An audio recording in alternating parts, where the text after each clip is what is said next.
Okay. Okay. Ladies and gentlemen, everybody, everyone, welcome. I would like to welcome you. Can you hear me? Yes? Should I speak louder? Yeah. Raise your hand. Okay, I will try. So, I would like to thank you and to welcome you for joining us for this very unique and wonderful event with Paul Krugman. So this event is part of the very big program, Krugman in the Netherlands. We made a tour, we visit, communicate, organize a lot of events, beautiful events for the Netherlands with Paul Krugman and Robin Wells. Robin Wells is a very well-known economist from Princeton.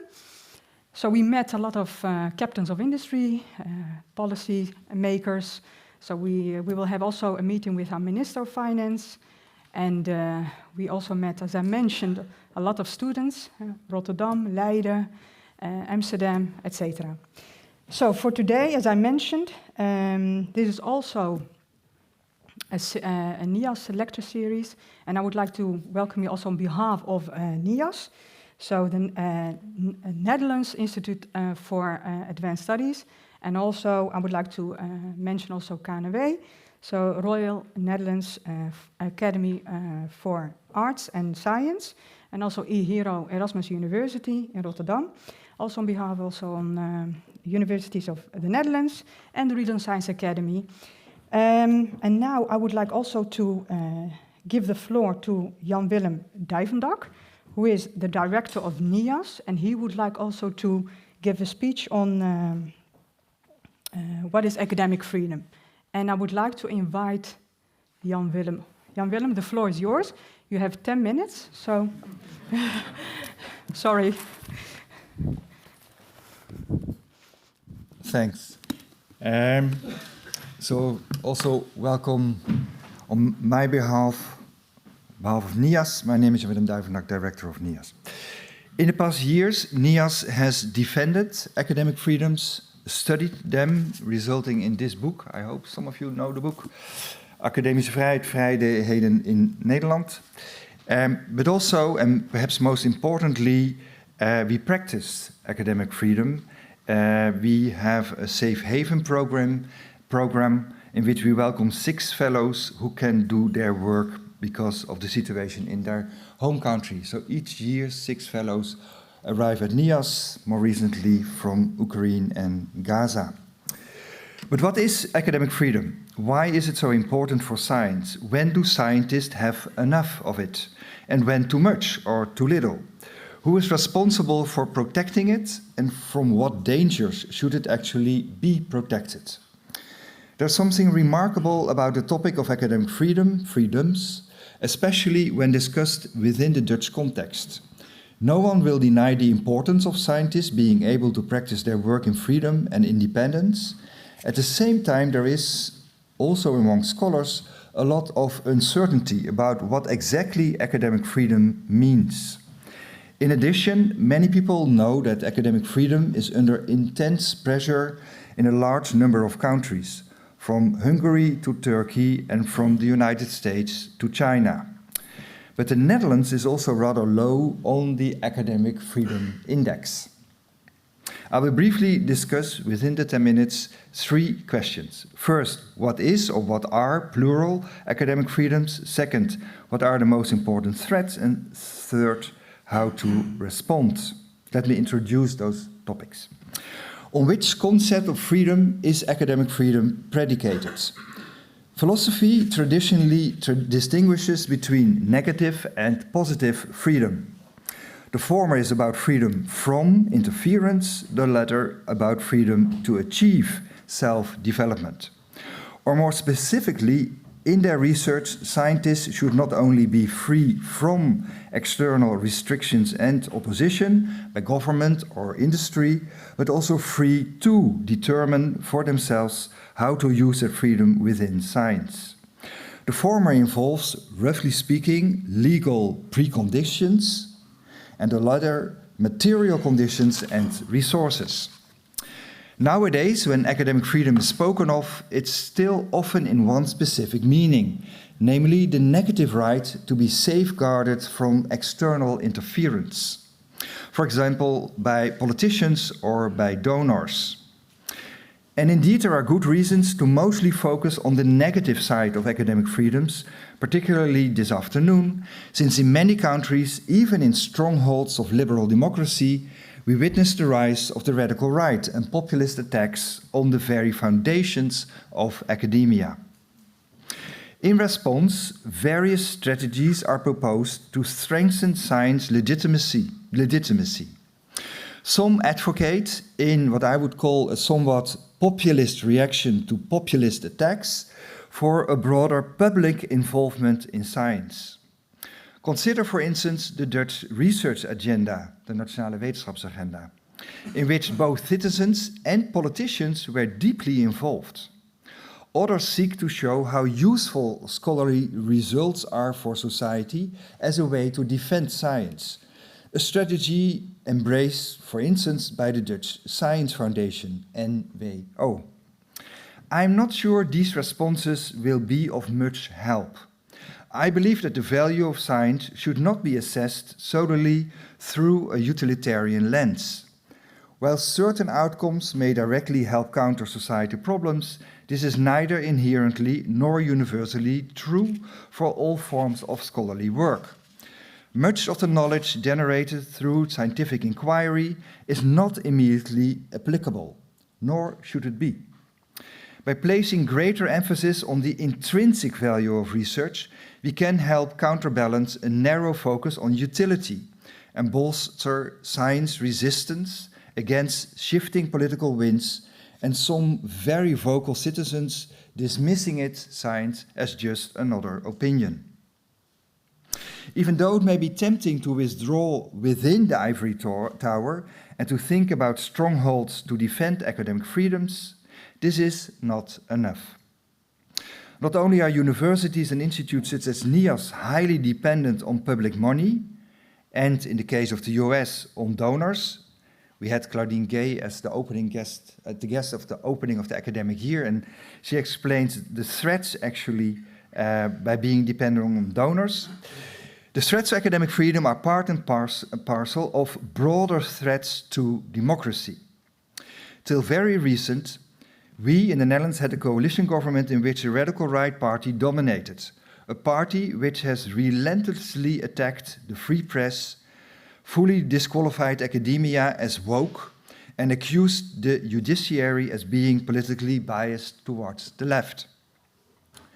Should we only speak out regarding obvious threats to academic freedoms? Or should we also consider to speak out or show solidarity with other pillars of liberal democracy that are also threatened? Is it academia for academia, or do we actually have a broader responsibility, and should we actively ally with the judiciary, the free press, and with NGOs? Looking for allies outside of academia is partly motivated by self-interest, because I don't think that we can effectively defend ourselves, partly by our shared interest in protecting civic liberties. Are we therefore, together with the free press, the judiciary, organizations of civil society, to adopt the doctrine that an attack on one of us will be considered an attack on all of us? I think we should. And how to ally then, finally? I guess first by respecting the specificities of the various spheres of liberal democracy. For example, to better understand the differences between academic freedom on the one hand and freedom of speech on the other. And second, by acknowledging their mutual dependency. Research in the social sciences and humanities will never flourish in an autocratic system. The media, in turn, cannot do their job without researchers protected by academic freedom. I hope that we can discuss these topics this afternoon and to collectively think about possible answers to the questions raised. Thanks so much.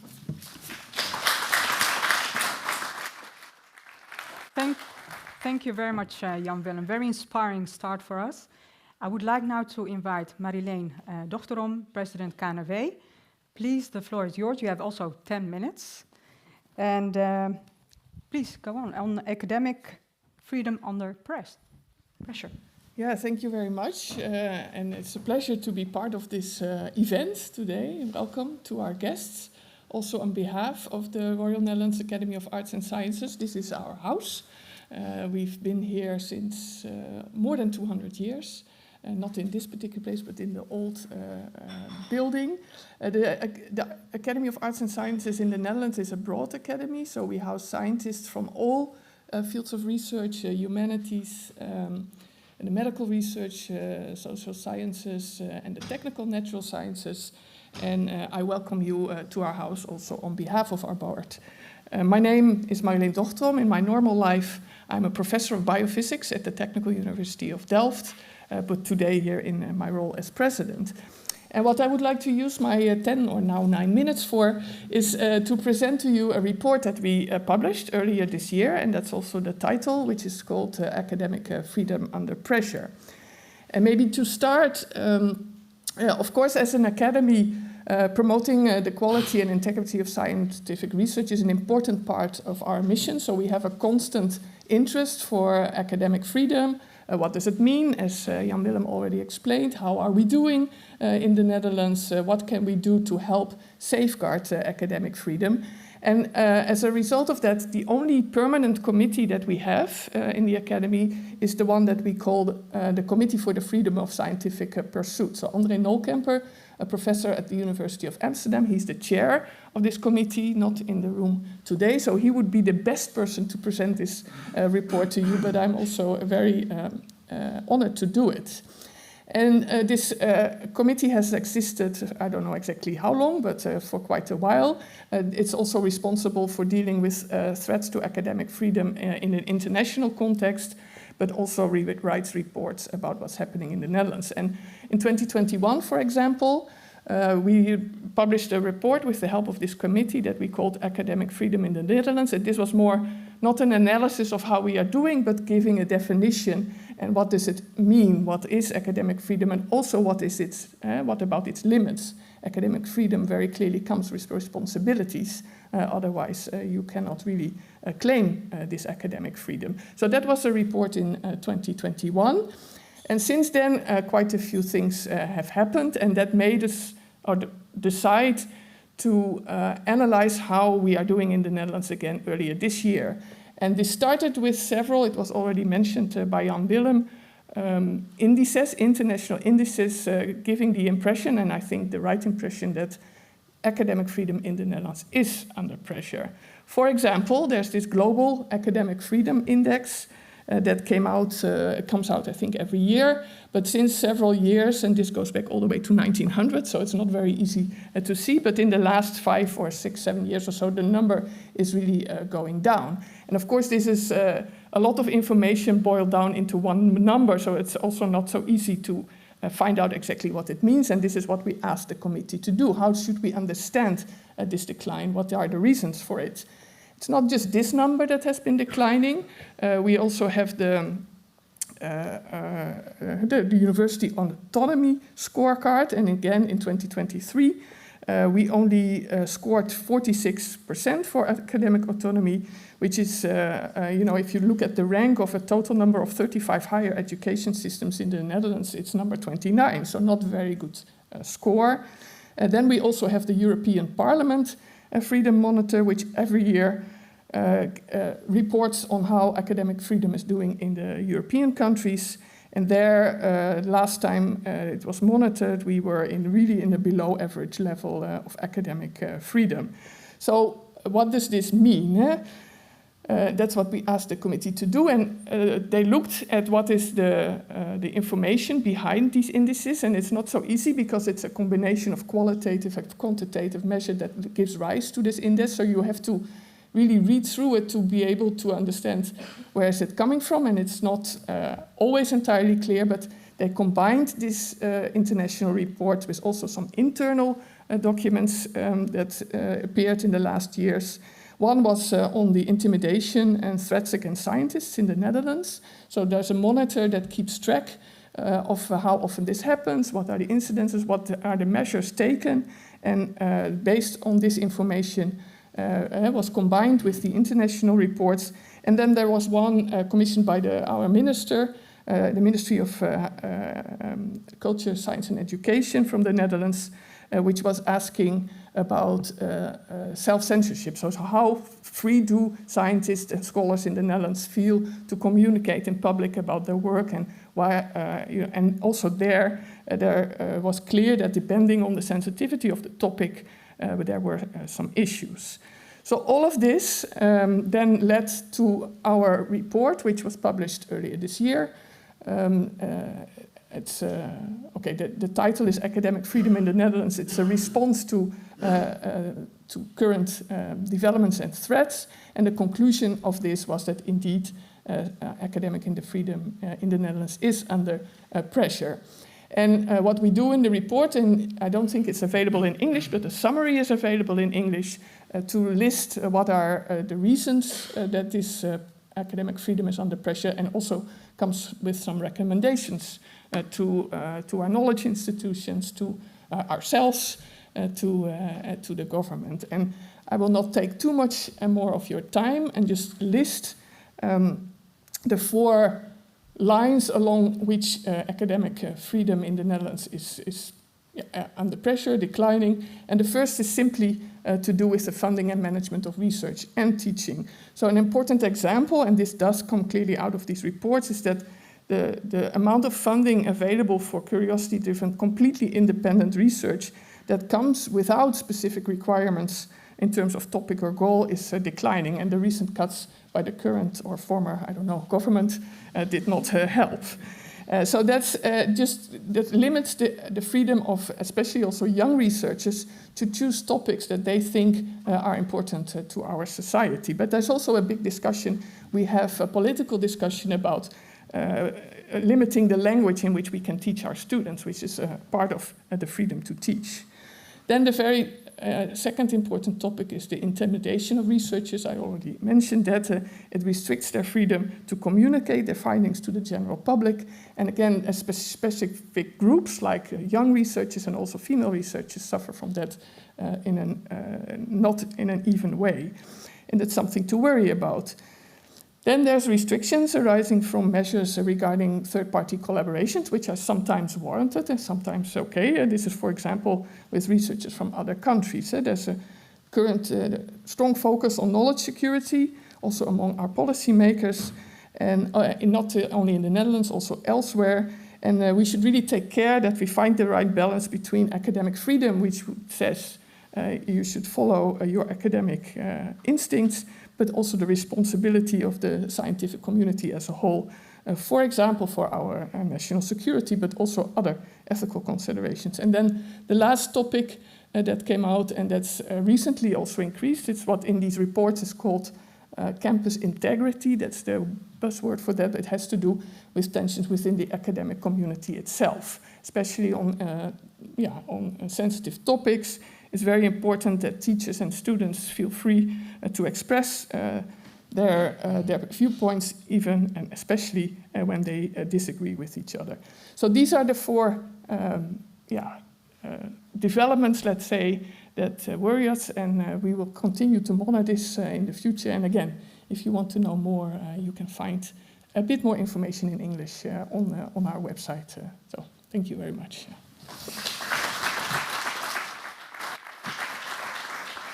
Okay. Thank you very much, Marjolein, for sharing with us your perspective. As Jan Willem illustrated also more the decomposition idea of academic freedom, towards the definition and how to measure that. And Marjolein, you illustrated beautiful, very concrete also, the developments and the threats regarding academic freedom. Thank you very much. So I would like now to invite Peter Nijkamp, member of the Royal Academy and Vice President of the Regional Science Academy, who will provide us more and introduce Paul Krugman and also illustrate more the work of Paul Krugman. And later on, Paul, you will reflect more and give your presentation on this, on the talks. Thank you. Peter, the floor is yours. You have 5 minutes. Thank you. Thank you very much, Karima. What a pleasure to be here with you. It's not only a scientific reflection on a theoretical topic we are here together today, but it also is serious business, because not only in the US part of the world, but also in other parts of the world, all these issues of academic freedom are going to play an increasingly important role for all of us. To introduce in 3 minutes or 5 minutes the work and the scientific significance of Paul Krugman is a challenge. It's almost like trying to summarize the significance of great scholars like Erasmus or Wittgenstein or Albert Einstein in 3 minutes. But I will do my best to introduce to you some of the highlights of the work done by Paul Krugman. Paul Krugman, Nobel laureate 2008, one of the most pronounced and proliferate scientists of our world, not only in economics, but increasingly also in many fields, certainly in the social sciences.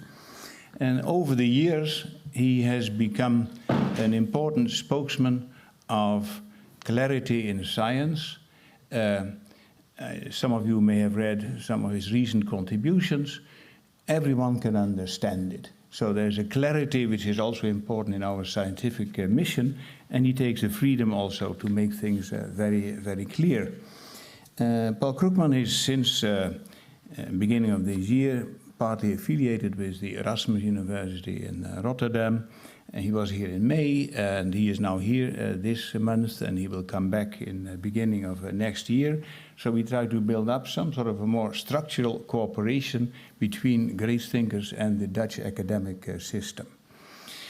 Some of you may know Paul Krugman from maybe some of the great scientific articles published in many prestigious journals all over the world over the past more than 50 years.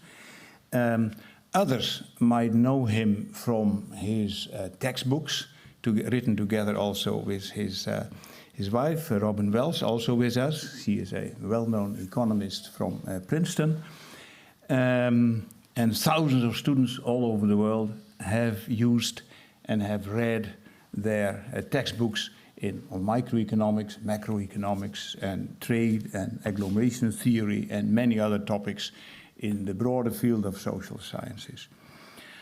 Others might perhaps know his work from his columns in the New York Times, in which he has been writing for more than 20 years. And more recently, some of you might know also his work from his Substacks, which more or less come out almost every day, except when he apologizes that he is traveling in the Netherlands. But for the rest, most of it comes out almost every day, and always very punctual and always very, very precise on important topics. To understand his work, I think it might be good in 1 minute to explain the trajectory he has followed in his career. In the 1970s already, Paul Krugman wrote fundamental articles for the Journal of International Economics on increasing returns, on monopolistic competition, on market failures, and of course on international trade. Gradually that became a new strand of research called the New Trade Theory, but it was not the end of the story. The second step of the three-stage rocket was that he also got interested in the question, where do we produce wealthy people? Wealth and income is not equally distributed all over the world, so there must be a reason for it. So he has looked then into the power of agglomeration forces, and where can we find rich people, poor people, etc. So that was called the new economic geography, a very important field of research, not only in economics, but also broader in the social sciences. Then that was not the end of the story, because once you look into the unequal distribution, you get also the questions of the well-being and the welfare society. And that's where also in recent years he has produced together also with Robin Wells, and in a recent article also with our moderator Karima Kutic, some fundamental articles and contributions. How do we handle all these unequal things, the poverty, the distribution of wealth and income that's not identical, etc. So that also has led to a lot of interest in these new issues called nowadays the new well-being society. In Dutch, we call it het brede welvaartsbegrip, but that's more or less the same type of issues which are dealt with also by Paul Krugman and several others. So all in all, that brought him into, of course, the confrontation with policy.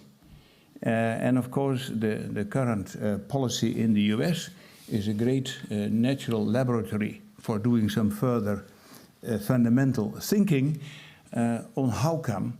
Is it only on trade and trade wars? What are the implications? Are there distributional impacts? Are the impacts equal for people in the US, all over the world?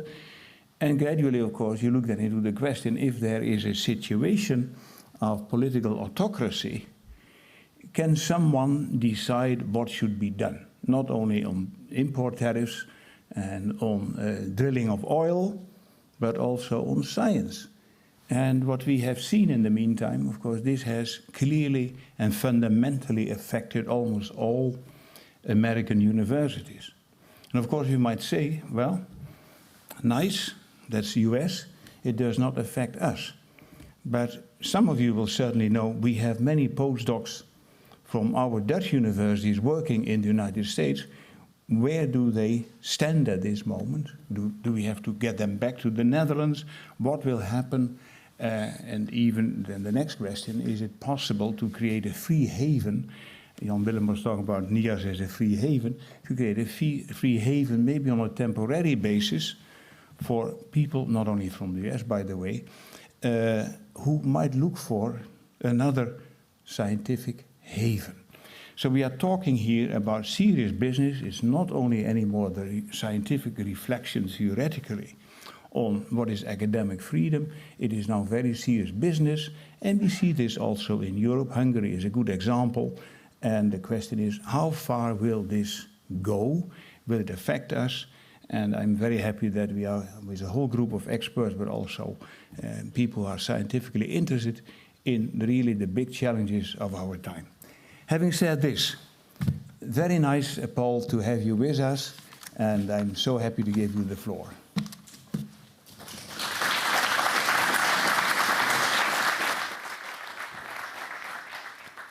So, Paul, you have 20 minutes. Sorry. Okay. Thanks, everyone, for being here and listening. I thought that I should start by talking about what I know, which is academic economics and freedom of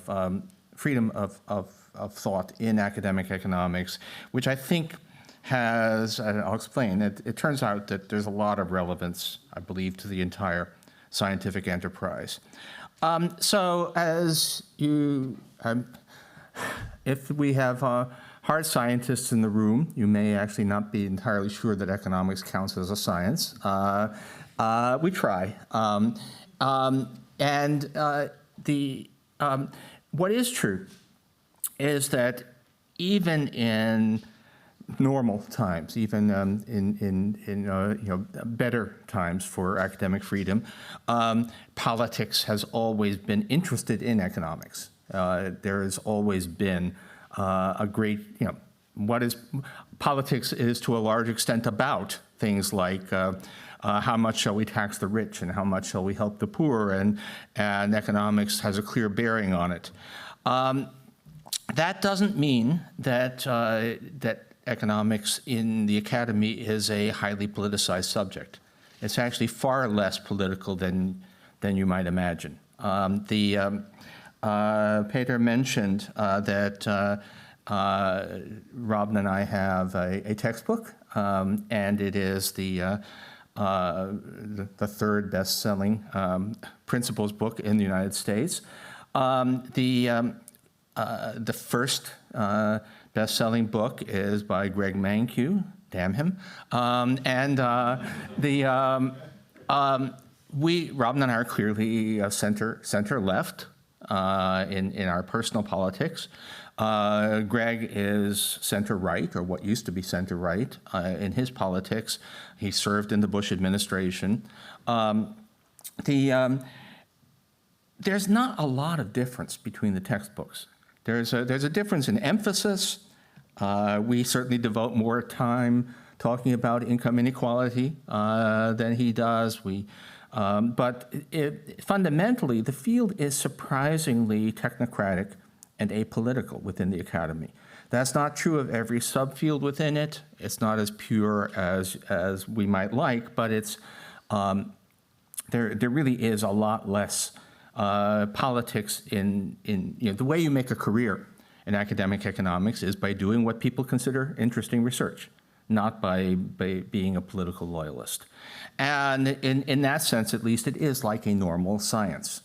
However, that's not, and I should also say that the personal political orientation of scholars in economics matters much less for their career, for their reputation than you might imagine. It is it's not completely absent, but often you really don't know even what somebody's personal political orientation is. On the whole, certainly among social sciences, there's a lot more center-right sentiment among economists, certainly than there is, say, in sociology, which is, I think, it's kind of inherent. Well, it's partly inherent in the field. It's who gets attracted to it. Partly in the structure of what we study. The theoretical models of a frictionless, perfectly competitive, efficient market economy are very beautiful, and and seductive, and so there is a tendency to, believe that if it's so beautiful and so mathematically tractable, it must be true. So there does tend, relative to other social sciences, to be a somewhat center-right lean, but it doesn't. Not everybody. That does not. It's not an orthodoxy. It's just academic economics is a much less politicized field than people might imagine, but with a relatively conservative tilt compared certainly to other social sciences. That is not enough. Has never been enough for the political world. There has always been at least some pressure to make the field more ideologically supportive.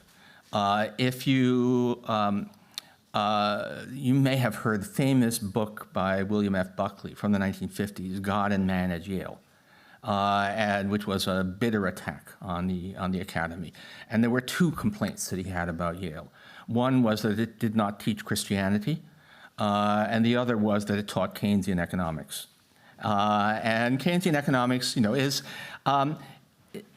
it does offer a potential role for government intervention. So in that sense, it's a little bit something that conservatives don't like.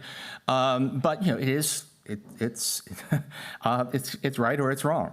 I would say that we have quite a lot of empirical evidence. But the point was that the desire to intervene politically has always been there. There's always been some pressure to politicize the field.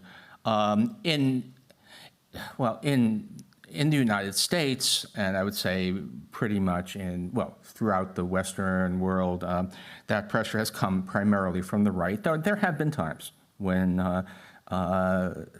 one is accused of being a shill for the corporations for suggesting that sometimes markets do work. It's always a bit of a political area. But it has, for the most part, retained its integrity for intellectual inquiry. And I could go on. I could tell you about. You don't want me to go into business cycle theory and the areas where I think that has been breached in the past. But it's much better. It's much more. There's much more just genuine scholarship and academic freedom, or there was. There is, however, also a penumbra, more than I think most, although not entirely, but more than much of hard science. Economics extends into the policy domain, and so we have institutions, advisory councils, statistical agencies that rely, that obviously are doing things that are economics related, and there's a great deal of, there's a highly porous boundary between those institutions and the academy. People move back and forth. Academic reputation is often a factor in being hired for these positions. People spend some time, I myself spent 1 year in the US government long ago, although actually in the Reagan administration, but in a technocratic role. So there was really no problem of conflict with academic integrity. That is all under, oh, I'm sorry, one more, sorry, slightly out of sequence. I have gotten to know, in my latter years as a more of a public, I don't know what you want to call it, but engaged in more public discourse, I've gotten to know some scientists who are under attack. I've gotten to know, for example, Michael Mann, the climatologist, the famous hockey stick diagram, and the who faced really outrageous attempts at suppression. But I did say to him at one point when climate science began to become a political football, and I did say to him, welcome to my world. Economics, to some extent, has always been that way, with the politicians telling you what your conclusions should be.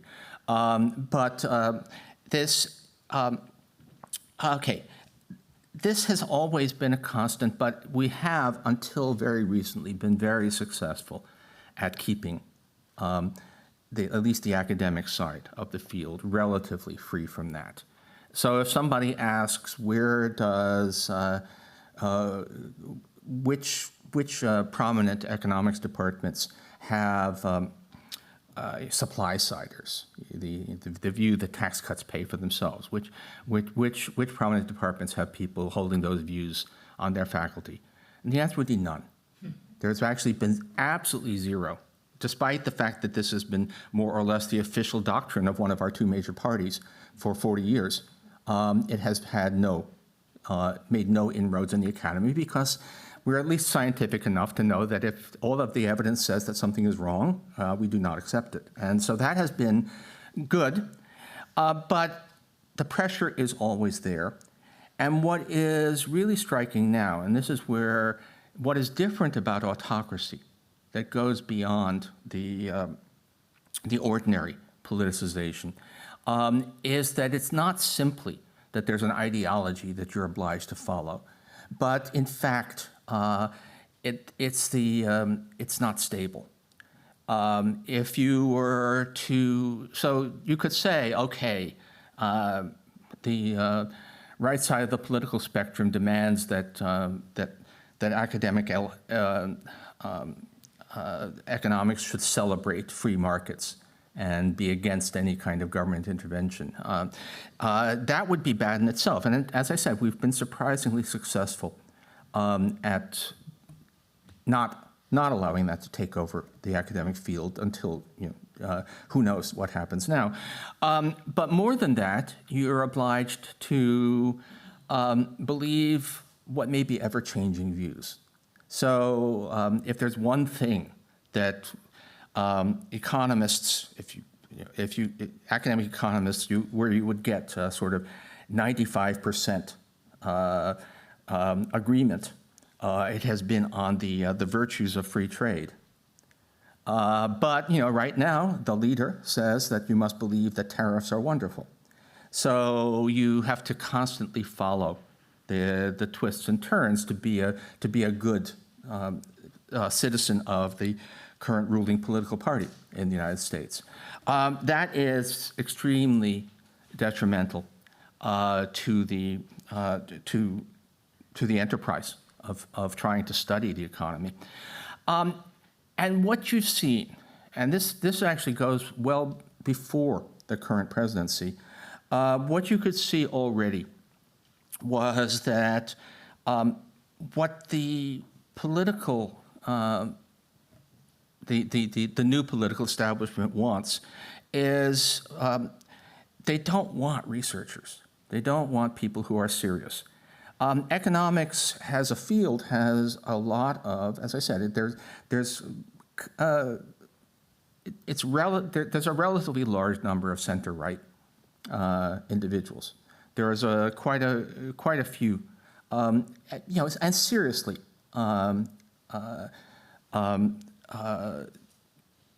reputable people who are relatively conservative politically. There is no problem in finding if you wanted to find a highly regarded economist who also generally, has in the past supported Republicans, who generally favors lower tax rates, whatever, you can do that.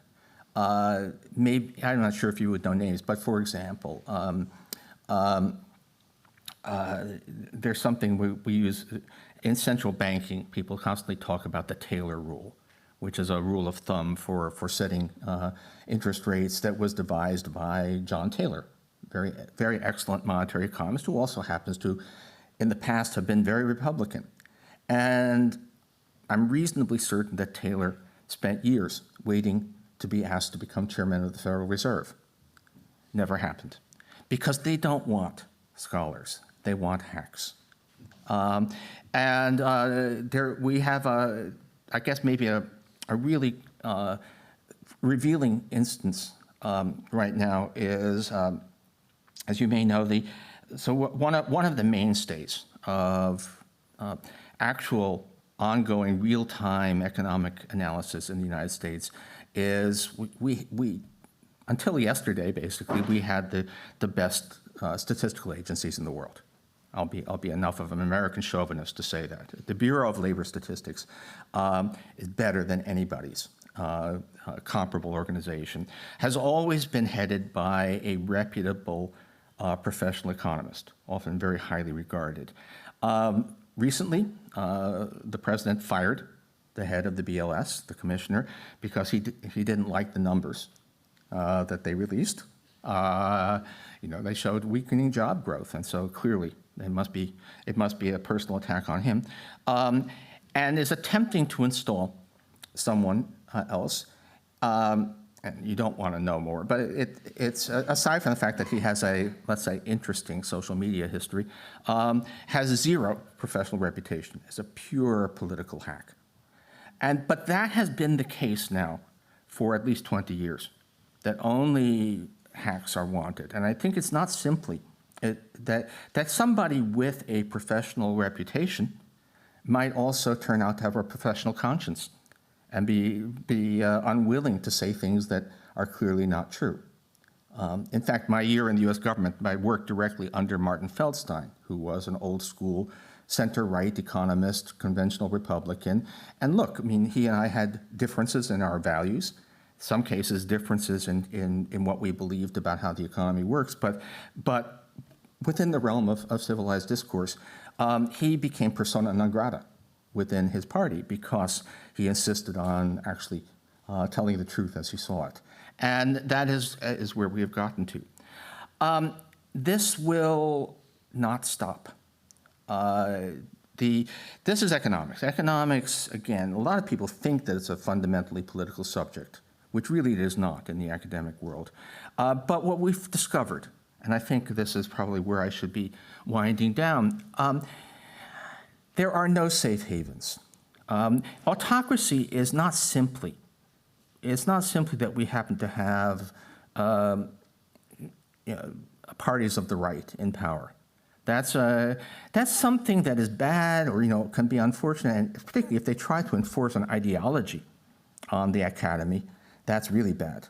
But there are things that are worse than that, which is not simply enforcing an ideology, but requiring loyalty to the leader. requiring that you support whatever the people in power say, which may change from year to year, even from month to month. I had an odd connection that I made when I was trying to think about this talk. George Orwell, in one of his essays, asked, how was it possible that so much great art was produced during the Middle Ages when there was, absolute enforced religious conformity by the church? And he said, well, at least church doctrine was stable.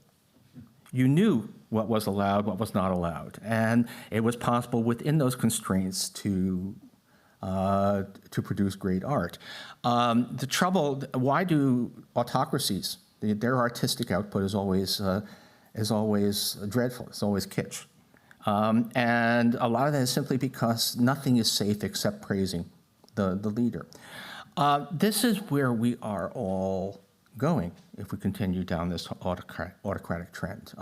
We've just seen, just a few years ago, I knew people in the natural sciences who sort of would say, oh yeah, we feel sympathy for this political pressure that you economists are under, but we're doing science, they're not going to go after that. Well, guess what? Very basic, not started with climate science, but now basic medical science. Everything is political, and it's not even stably political. Try to figure out what your position on vaccines should be that will still be a safe position to hold a year from now. Who knows where it will be? So autocracy is it poisons a lot of things, but it is very poisonous to the economy. And in some sense, struggling for that, to preserve that academic freedom is part of just generally trying to preserve freedom of thought, freedom of inquiry, the right to think your own thoughts, which is very much under threat. I'll just stop it there.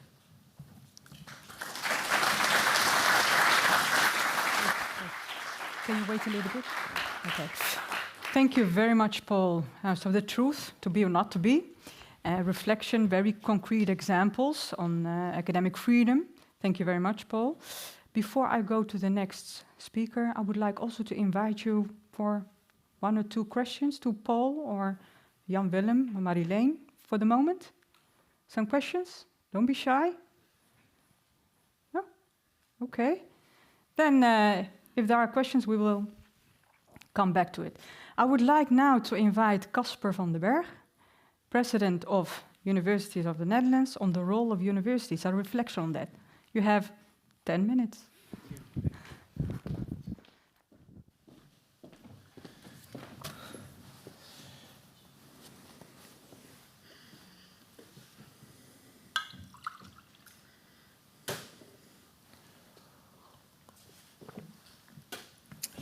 Thank you very much. Thank you very much, Jan Willem, also for the opportunity to share some reflections on behalf of the universities here in the Netherlands on this topic that we're discussing today. When universities come under pressure,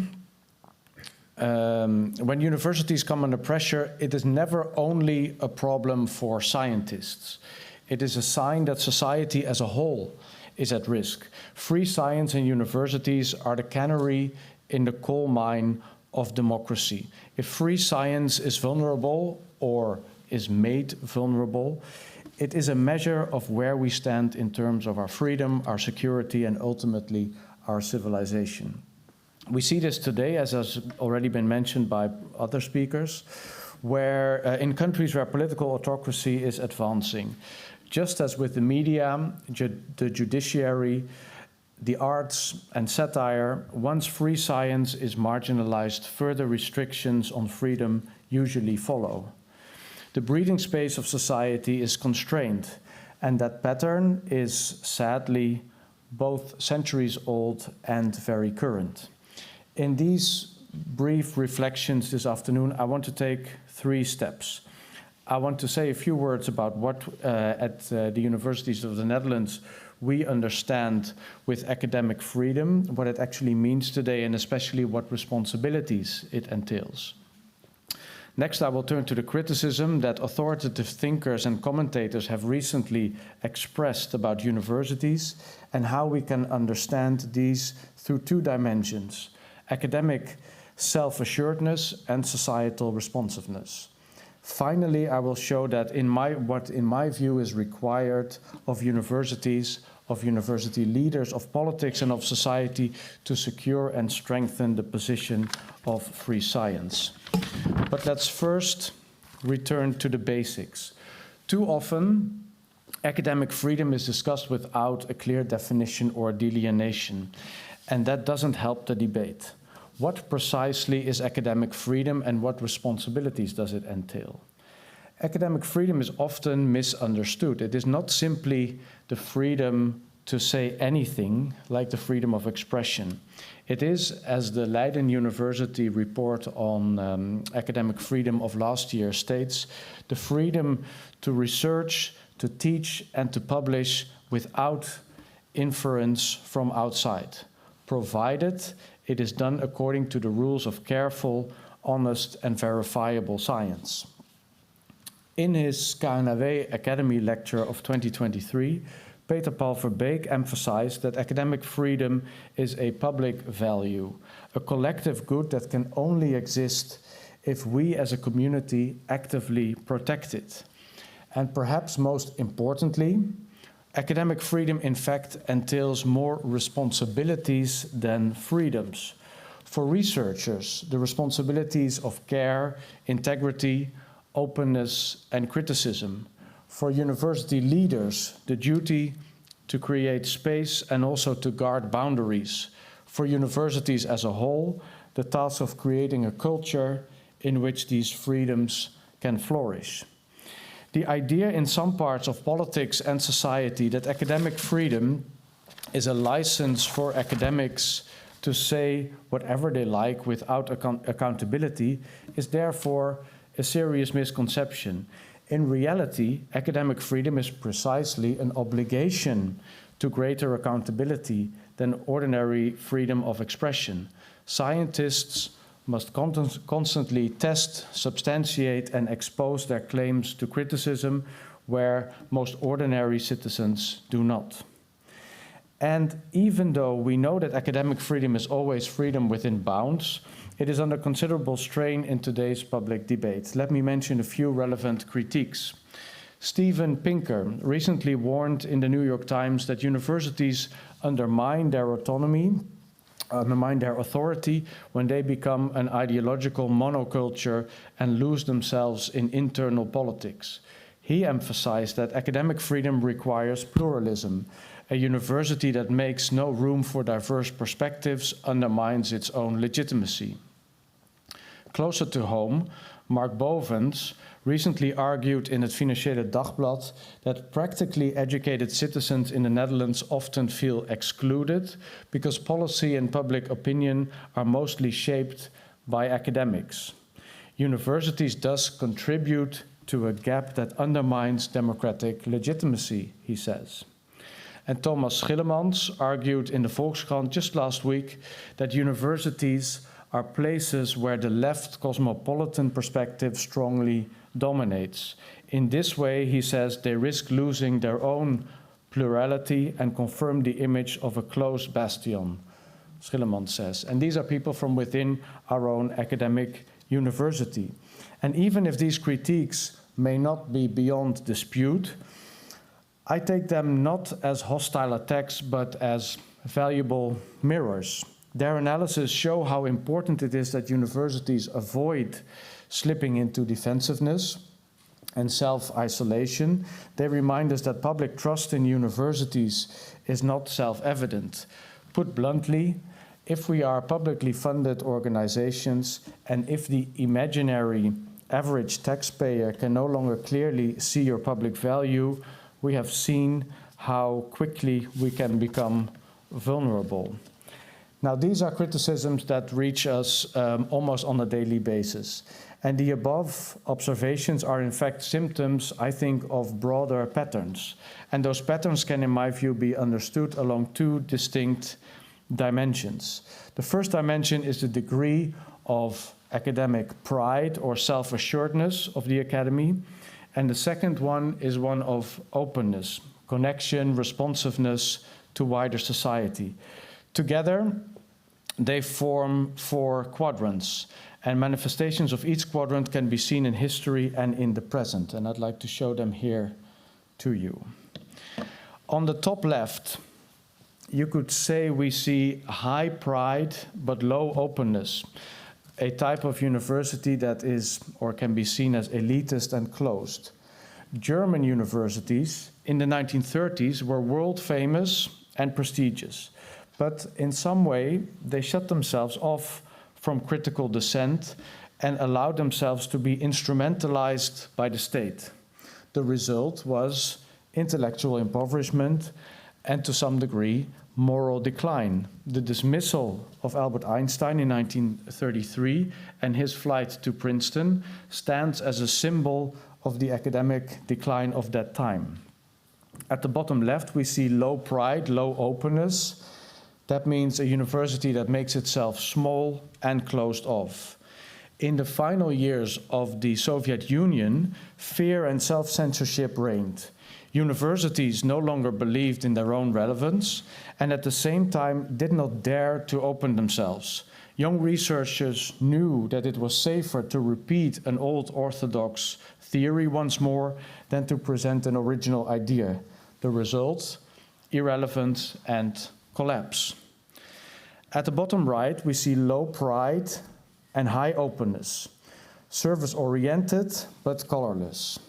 Some private universities in Europe and in the United States have strongly embraced market thinking and customer orientation. They are open to collaboration with society and business, but lack fundamental and curiosity-driven research. And often, the self-assuredness to protect a distinctive voice, to project a distinctive voice and authority. Think of the image of researchers mainly writing project proposals that fit within subsidy frameworks instead of daring to ask the controversial questions themselves. And then there is the top right. High pride, high openness, the ideal, you could say, confident and connected. The universities of the Netherlands in the 17th century, think of Leiden, Utrecht, Groningen, and Franeker, illustrate how in a small country academic pride could go hand in hand with radical openness and debate.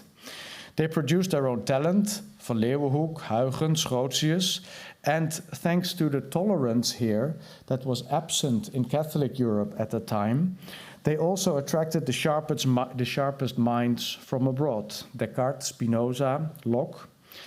In this way, they functioned as an intellectual engine of progress, with exceptional contributions to natural sciences, law, commerce, and religious debate. In our own time, we see universities that in perhaps similar fashion are proud of their role and at the same time firmly rooted in an open, plural society. Where the scientists of the 17th century engaged in the conversations with citizens and students, we see today contemporary forms of initiatives such as, and maybe you'll laugh, but such as Lowlands Science, where citizens and researchers just last month discussed the ethical questions around AI. Not entirely the same as what happened in the 17th century, but similar in intent. This model makes clear where the danger lies, in the quadrant of low pride and low openness, insecure and closed in. What is needed is the movement toward consistent high pride and high openness. Universities that know what they contribute to civilization and progress, and at the same time actively seek connection with a plural society. If we agree that this is the ideal, the question arises, how do we get there? What role do universities play in society, and how do they relate to other institutions that uphold freedom and civilization? The path toward the top right quadrant can be set if we consistently and unequivocally express that universities are more than knowledge factories. They're institutions of truth-seeking, of critical counter-speech, and of social embedding. Their value lies not only in economic innovation, but also in culture, law, ethics, aesthetics, and public reason.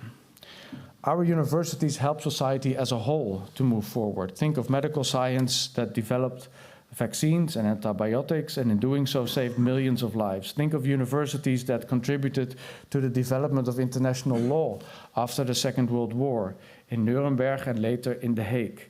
Think of the role of universities in building a culture and art, from literary studies to architecture. And it was already said earlier this afternoon, in a democracy, universities do not stand alone. Together with free media, with an independent judiciary, art, comedy, and satire, they form the defensive line against autocracy. Hannah Arendt pointed out that freedom only becomes real when people have the courage to make their thinking visible in the world. Universities are one of the few institutions that structurally create that space. And what does it mean for universities? What do we have to do? Actively communicating our contribution to civilization and progress, safeguarding pluralism, organizing openness, taking responsibility for integrity and quality. We've been working on that over the past years, also together with the KNAW.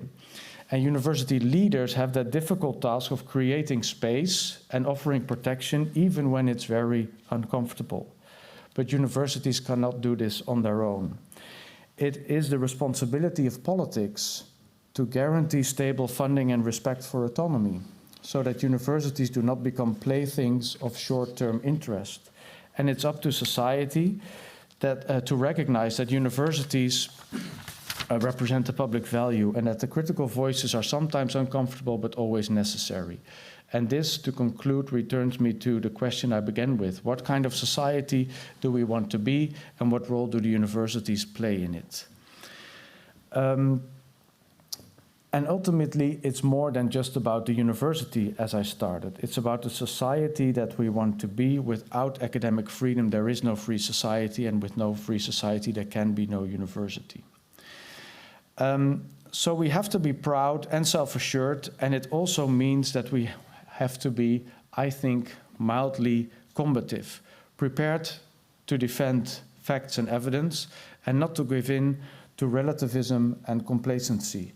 Open and responsive, yes, but without falling into the well-known tragedy of liberalism, that we defend the freedom of those who deny it to others. So we mustn't make ourselves small, nor lock ourselves in our own bubble. We must be self-assured and open, proud and plural, critical and connected. And once again, we may draw inspiration from our own Dutch academic tradition. Erasmus knew that true freedom begins with self-criticism and tolerance, and Spinoza taught us that thinking itself is a form of freedom, and that the state that suppresses free thought weakens itself. Let's continue to stand proudly on the shoulders of these giants. It's never been more urgent than today. Thank you. Okay. Caspar, thank you very much for this reflection, very inspiring. I also liked you referred also to accountability, connected, but I was also thinking about alignment, because the university is big, universities are big, different levels, different perspectives. So thank you very much. And we will continue with the table talk. And I would like to invite the members of the table talk, Caspar, of course. Caspar, please have a seat. Robin Wells from Princeton.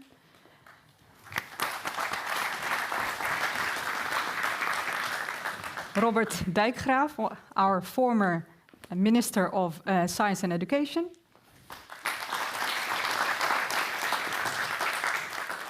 Marilene, of course.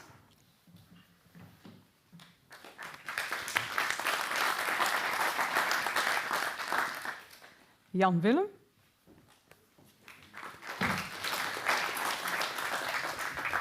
Okay. Well, we have Paul Krugman also, but please take a seat over there. We will come back later to you. So for this roundtable discussion, thank you very much for accepting the role in the panel.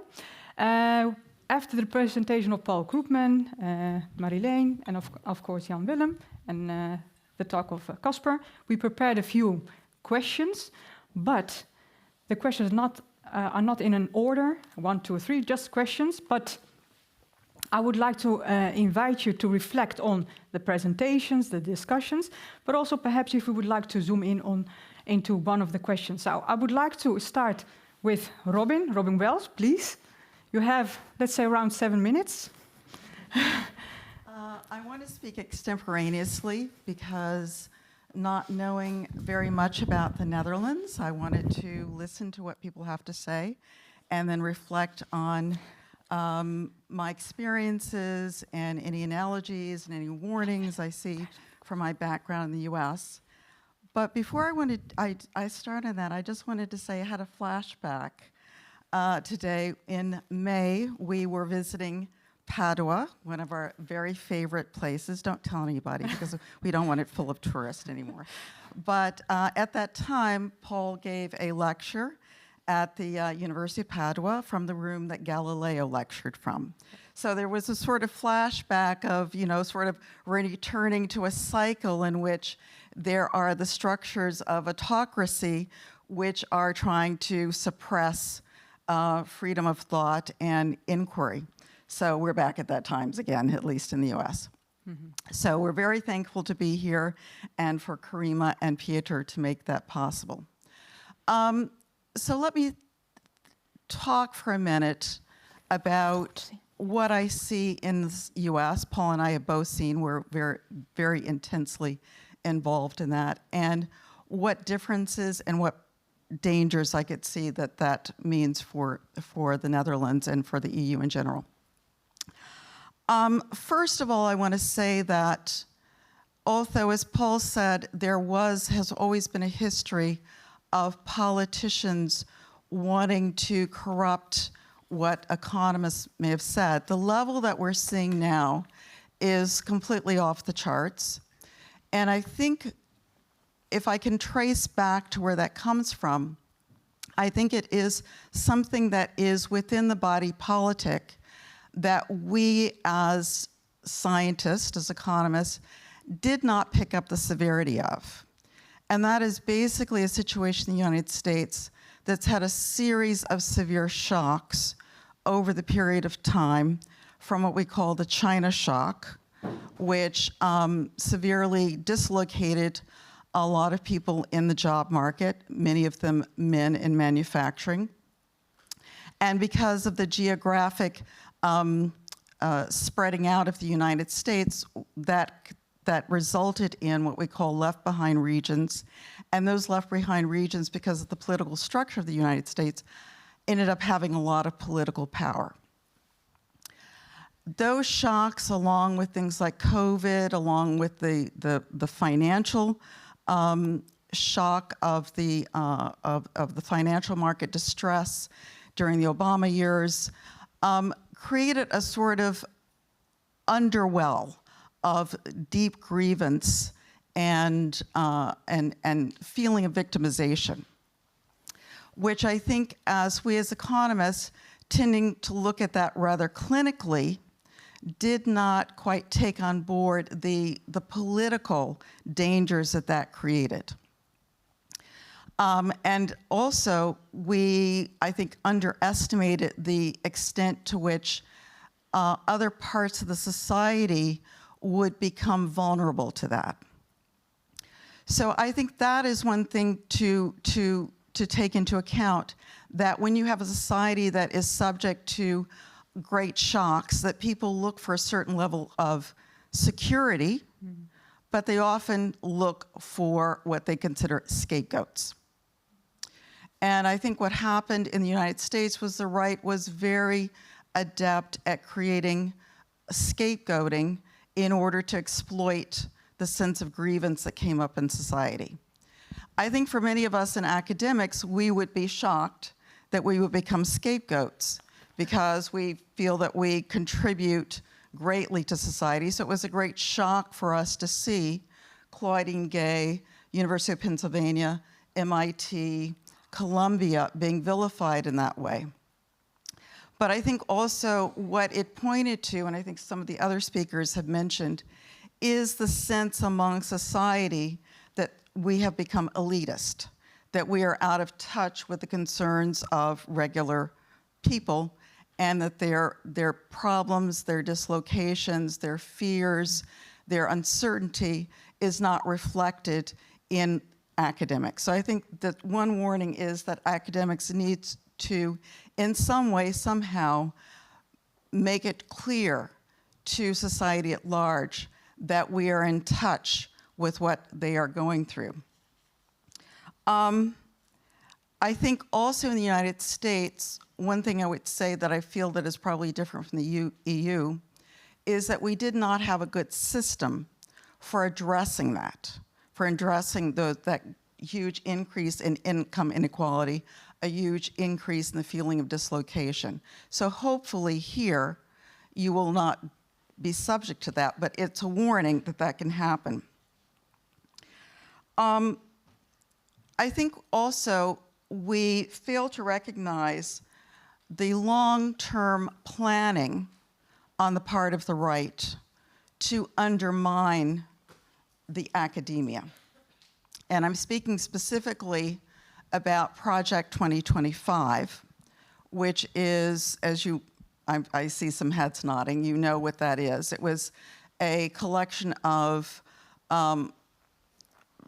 it's also, as Paul was explaining, there are Republicans and there are Republicans. So I should say Trump Republicans, not your Nixonian kind of Republican. Who saw academics as the enemy. And so again, for us, that was a shock, but it was very much, they recognized that academics, by supporting a pluralistic, Socratic, evidence-based society, was a bastion against what they were trying to do, which is basically to exploit the feelings of victimization, dislocation in the economy, and then to use that to gain political power. Also, what we had growing up over the years was that we had a parallel ecology of quote unquote right-wing research centers, such as Hoover, such as the Heritage Foundation, who created what looked like, to non-academic eyes, a parallel body of research which supported what the right, the Republican right, the Trump right wanted to put forth. So I think that is also a danger that one should be careful of, the creation of an alternative in which, therefore, what is truly academic research becomes muddied. It becomes muddied in the minds of people because, oh, there's some PhD from Heritage Foundation who is saying that, you're wrong, that immigrants actually do take away jobs, or women actually do take away manufacturing jobs from him. So I think that is another danger. The issue of plurality in the university, I will say that the US is, in some sense, the canary in the coal mine, because I think in the US and universities, we are at the forefront of many of the issues of identity, many of the issues associated with immigration, many of the issues associated with income inequality. Okay, let me stop for a minute. These are critical questions, and these are questions that are naturally going to be at the forefront in universities, because this is where we do this. We have young minds. We have a world of curiosity, of testing out, of trying things out. So the university is always going to be a center for where these views differ, where there's often quite sometimes strong feelings around that. I actually think that in the United States, the view that Steven Pinker said, that there was a monolithic idea, is not right. Because as Paul said in economics, we've often been somewhat to the center of right. There's always been the opportunity to have a young conservatives club or a young Republican club. I think what it is, though, in the United States is that the history has made these issues so fraught in terms of identity that the right was able to exploit this in terms of vilifying the universities as monoliths, when they weren't actually monoliths, but were able to present it as that.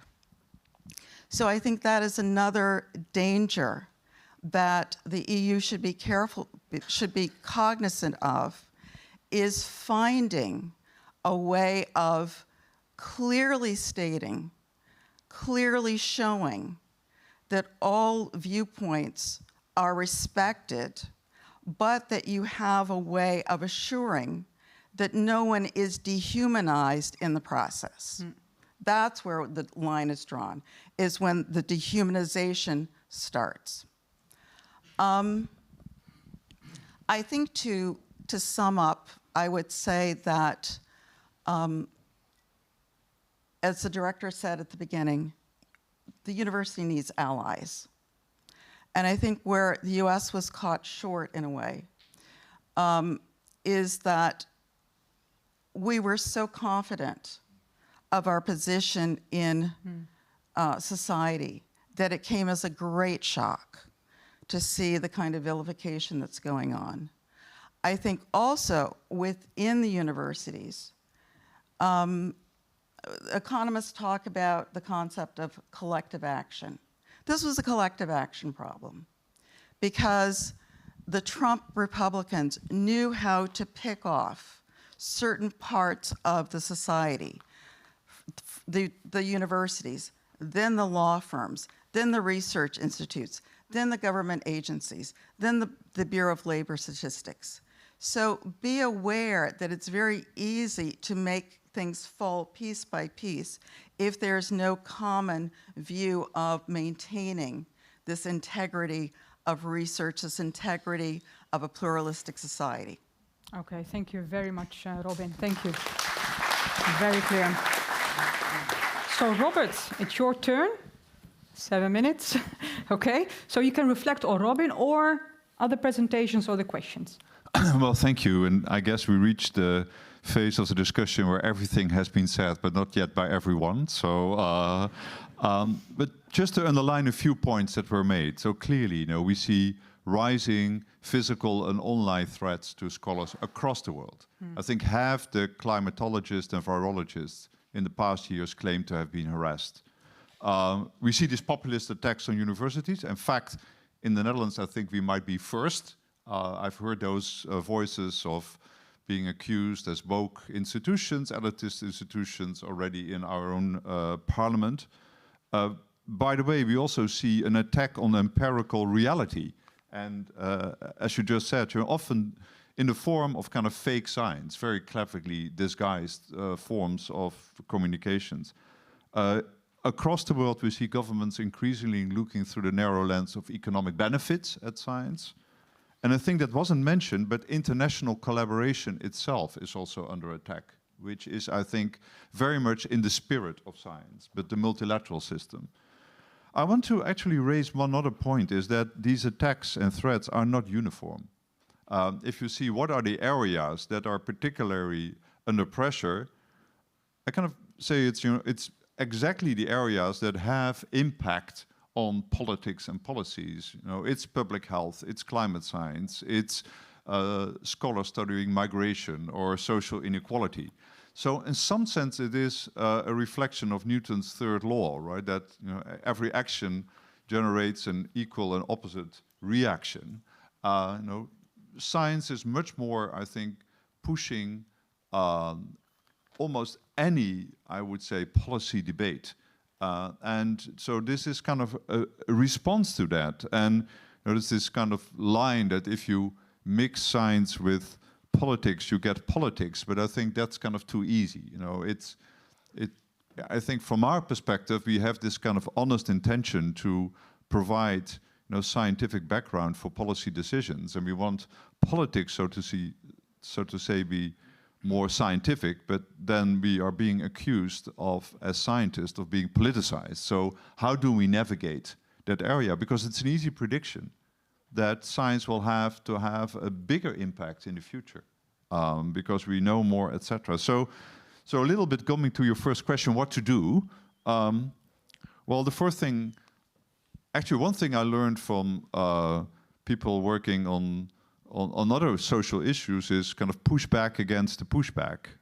So I think there's something that the scientific and academic community has to talk about these topics, share best practices, and actually I would say share internationally best practices, because the phenomena are very similar. What's happening in the US we see in many other countries, and vice versa.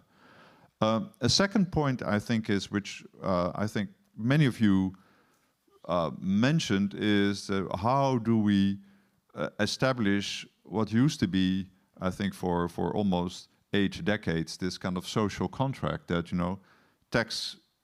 taxes will support the academic effort, and research will produce results that are the benefit for all. It's that science, broadly speaking, is a public good, and clearly there are parts of society that no longer see this relation, and I think this is something that we have to work on.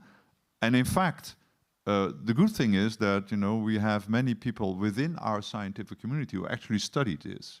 So I would say that I'm a theoretical physicist. I must say I don't see vicious attacks on the Higgs particle, right? Because sometimes I say it's great to do useless research, because that actually leaves you out of these kind of political debates.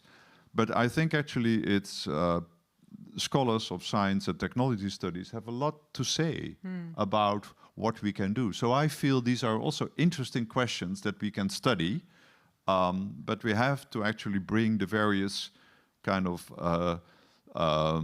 strands together. And exactly as you say, if you probably hang divided. So it's very good that we stand together here and use these various experiences, because often there's very little discussion about these attacks, say on climate scientists or on people working in public health. There is very little space for them to communicate. And finally, I think there is something.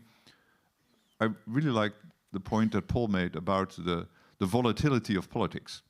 And I know you mentioned Europe here in the questions, and I think actually Europe might actually play an important role here, not only collectively stand for our values, but I would also come out dampen some of these political fluctuations. And I think Europe, with its strange mix of its inertia and its complexity, might actually be, and it has a long history here, might be a good place to secure some of those academic freedoms, might do a better job than we do at the national level. So as a first response. Thank you very much, Robert. Big applause, of course. Okay. So Robin highlighted more partnership, try to pick up important priorities to work on it together. Robert, you mentioned different and mixed complexity, different issues, but also perhaps evidence-based for policy development. And I would like to ask Marjolein and Caspar, Jan Willem, to reflect also based on your presentation on these kinds of issues, because there is a kind of alignment or contradiction between perhaps what Robin mentioned and Robert and your presentation. So Marjolein, 3 minutes, please. Okay. Yeah, thank you very much. So, listening to you, I was wondering.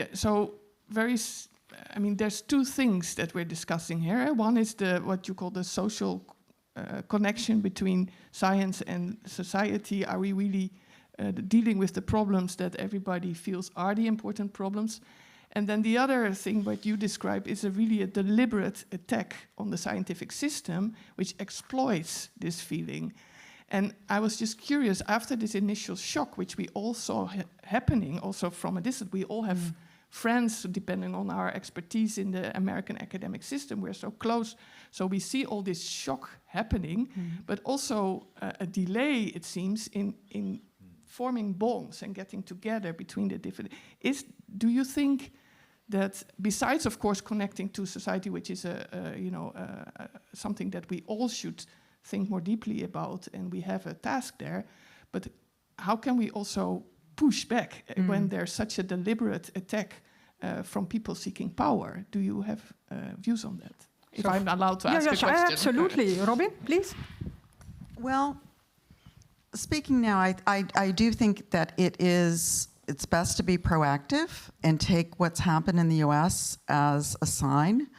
Let's take for a minute the instance now of Donald Trump's Secretary of Health saying that acetaminophen causes autism when taken. Pregnancy, Yes, pregnancy.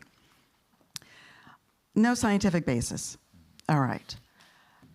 Now, as Paul was mentioning, this crosses over into what typically happens in the US in the past is Republicans were the party of business. If you're a business now, you should be terrified. If you're the maker of Tylenol, your business is gone. You will be sued into oblivion now. So I'm saying is that start to make those allies now. It always helps to have an ally in business, okay, because politicians typically listen to that, and that's where the employment comes. But there is also a special danger here, and I don't know quite how you deal with it.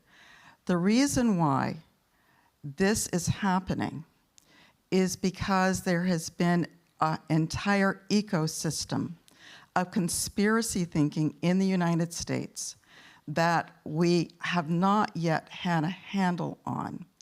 And therefore, what we've learned is the reason that they've gone after acetaminophen is because they aren't yet ready to go after the vaccines.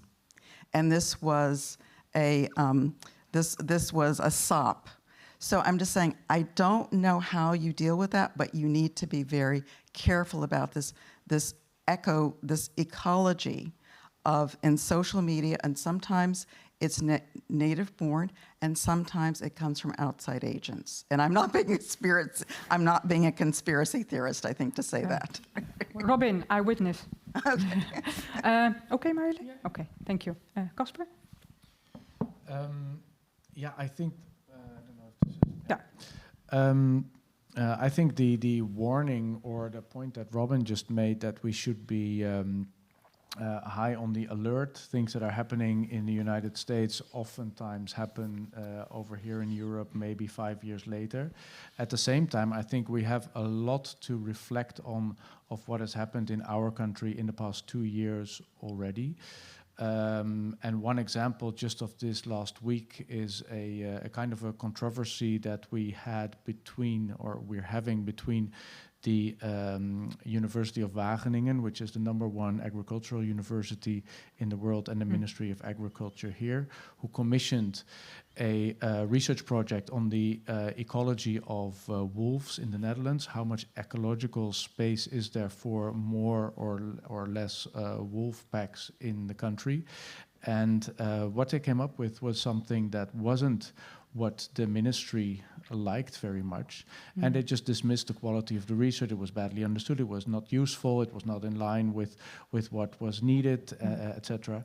And this is just one example that has been in the press, but there are more of these examples, so there's every reason to also look with great concern at our own system, I think, at the moment.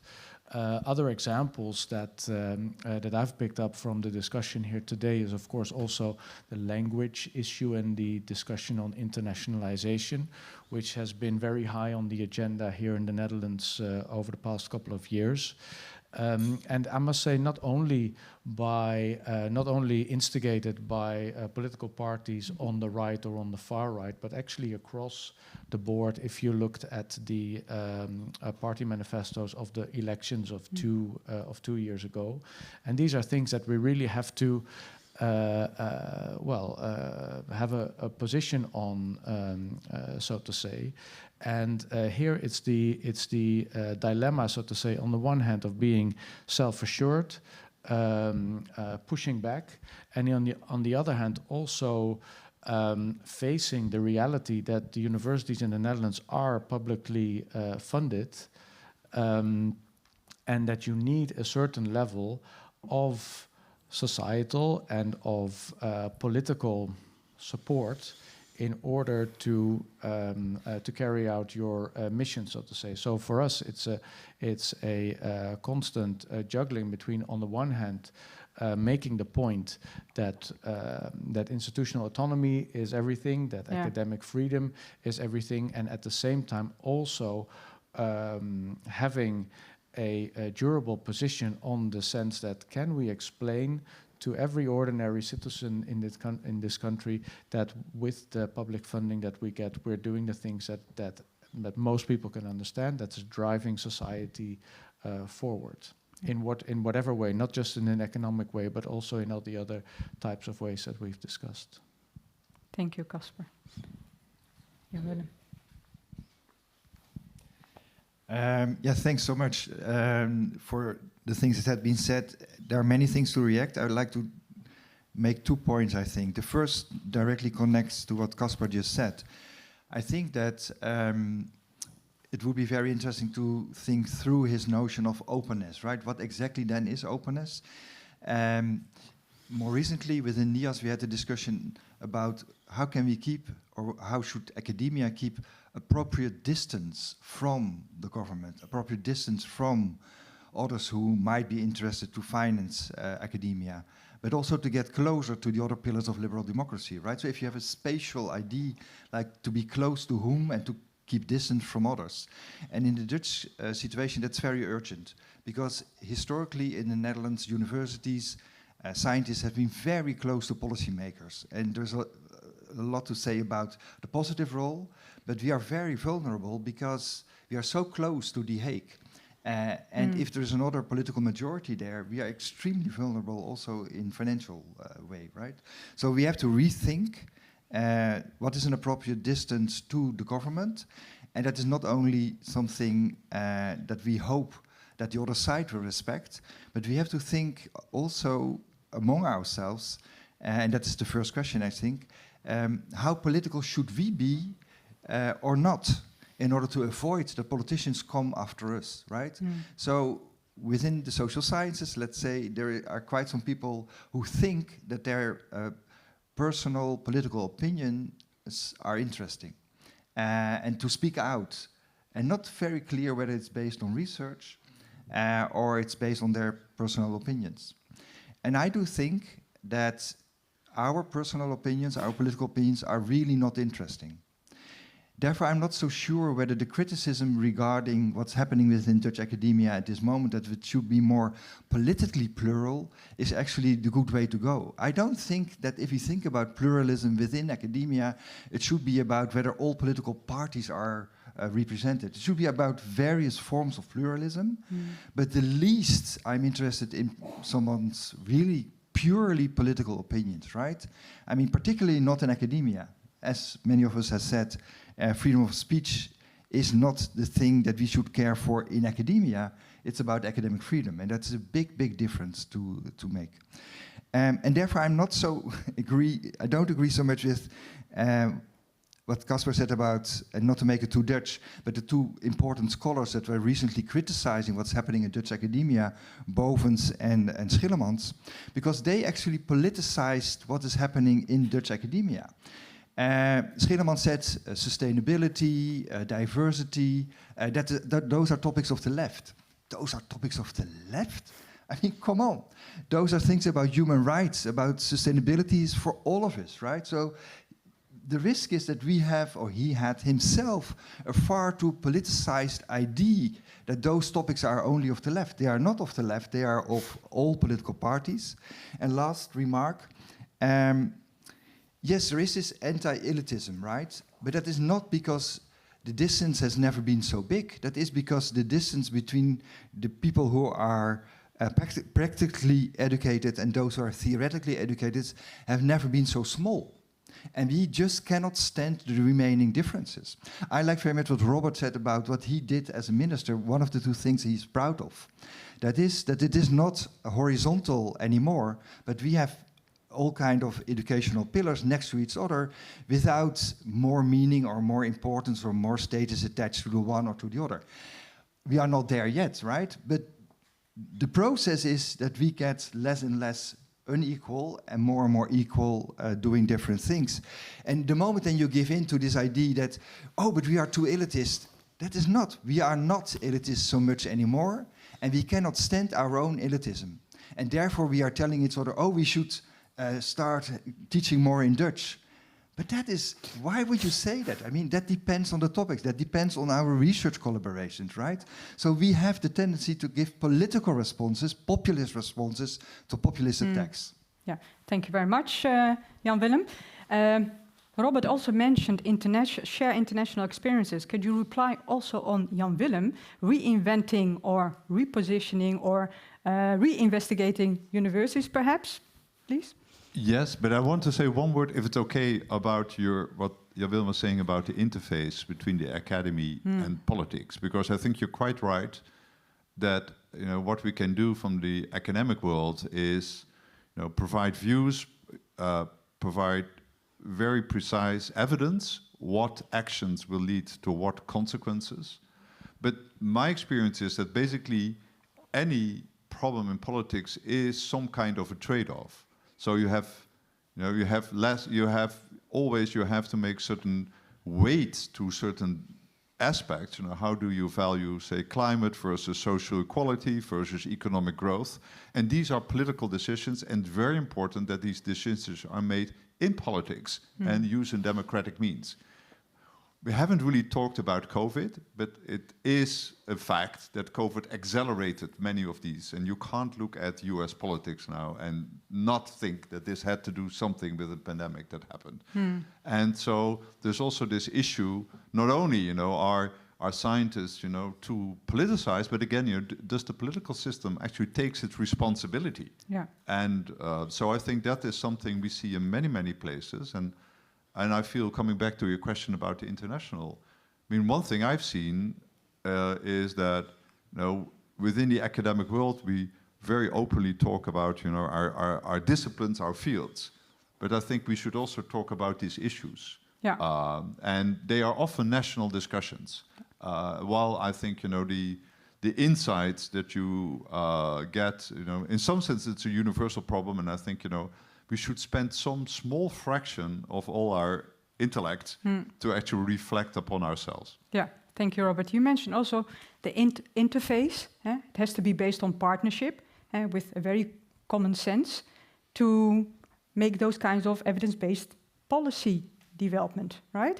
But I was also missing a little bit the governance side, because you have a goal, you have key performance indicators, but how should this if I may call it governance, in this context? How should we see that? That's a good question. I don't think we want to have some autocratic rule how to safeguard academic freedom. I think it's in some sense the good thing of the academic world is that it's kind of self-organized and self-policed, so to say. So I think it's something that in a discussion that we should do within the academic world. It's the issue of protecting our autonomy, as Caspar said very clearly. But I think it's very important that these issues are taken up in the academic world, because if not, then politics will make decisions for you. And I've seen in the past with some of these topics, and Robin was saying this about are we well aware of the various societal trends that are happening? Are these on our radar screen, and are we using our own insights to actually reflect on that before it becomes actually a reality? Thank you, Robert. Okay, I would also like to invite you all for this discussion. So if you have some questions for Paul, Robin, Robert, Marilene, Caspar, Jan Willem, please go ahead. Oh, 2, okay. Okay, so please stand up. Your name, please, and very concrete the question. Yeah, my name is Gijsbert van den Brink. I'm a professor at Vrije Universiteit. 1 second, please. The mic. I forgot the mic. Okay, thank you very much, Caspar. Okay. So your name and the specific question. I can help you. Yeah, my name is Gijsbert van den Brink from Vrije Universiteit Amsterdam. My question is to all of you. It's about a point that was not yet addressed here, but American social ethicist David Gushee has written recently a book called Defending Democracy, and he makes a very obvious point. He says, if you want to prevent democracies from giving way to autocracies, we should inculcate democratic, not only values, but also practices in our students. Our students are the ones who are going to give shape to the society of the future. So if you look at our own universities, they are structured very much hierarchically. We don't typically elect deans or rectors in the Netherlands. So our students get away with the idea that mid-scale organizations like universities can very well be governed without any democratic practices brought into practice. And if that sticks into their head, yeah, we shouldn't be amazed if democracies give way to autocracies. So don't we have some homework ourselves as well? Okay, thank you very much. I would like to, big applause for the question. I would like to invite Marilene for this question. Well, I was going to pass this one to Caspar because I know it's a very current discussion, right? In how are we organizing ourselves? And it has many angles to it. You mentioned the word of we do not elect our rectors or our saver base, but apart from that, there's still a lot of hierarchy in the, at least traditionally in the academic system. So there's many ways I think that can be improved. I will leave the rector election question to Caspar, but I do think, I firmly believe that a much more flat organization, which gives the recognition and awards program where academic freedom in all its aspects is part of an early career of any scientist, and that we discuss it and teach it is extremely important. It's also very good for science, I think, apart from the democratic system. So, there's a lot, I think, that we could improve. Yeah, 1 second. So Caspar and then Robin. Caspar. Yeah, maybe a brief response from my side. I think it's very true what you are saying, that we have a huge responsibility and a huge impact to make through the people that we teach, that we educate, and sometimes more than we think. Maybe in some fields also more than through our research, and teaching democratic values and teaching all of these skills that are part of being a well-informed critical citizen and so forth is, of course, part and parcel what we do. You extend this to also the internal mechanisms and the internal governance of universities. This is, of course, something that a conversation that is going on in many institutions at the moment. We see, for instance, in the elections that are there, when it comes to the university councils, the medezeggenschap, etc., turnout is not extremely high, and it's not generally seen as truly representative bodies. There's, of course, what comes first, right? What is the reason for that? I think this discussion will continue in the next years, and it could be. We've seen earlier waves of democratization, of course, of universities in periods of similar social change and social unrest. I don't know where that will lead. It's also not my place, but raising the topic, I think, is always helpful. Yeah. Thank you, Caspar. So we have Robin, then Paul. Or first Paul. You decide. Paul? Paul. Okay. Can I have the mic? Okay. I just wanted to say a word about, and maybe this is a big difference, transatlantic difference, but I would not at all describe US universities as hierarchical. Elite universities are anything but. I mean, there's an intense competition when we need a new department head. because nobody wants to do it. It's a position of great responsibility and no authority, and it's not a democratic system. There's actually very intense ranking. There's actually extreme inequality in academic reputation and influence, but it's based upon citation. Basically, everybody knows where everybody's ranking is within the profession, but it's not at all a system of institutional hierarchy. It's much more of a kind of it's a capitalism of reputation, if you like, instead of money. But I would not say that was the problem at all. Okay, thank you, Paul. Robin, very short. Thank you. Yes, I would say that from what I'm hearing, that the universities now are more like what American universities were when Paul and I were students, that there's a deference to the hierarchy. We certainly don't have that now, particularly in many universities. And there is a problem in which I do think it's gone the other way, in which there's been too much leveling out.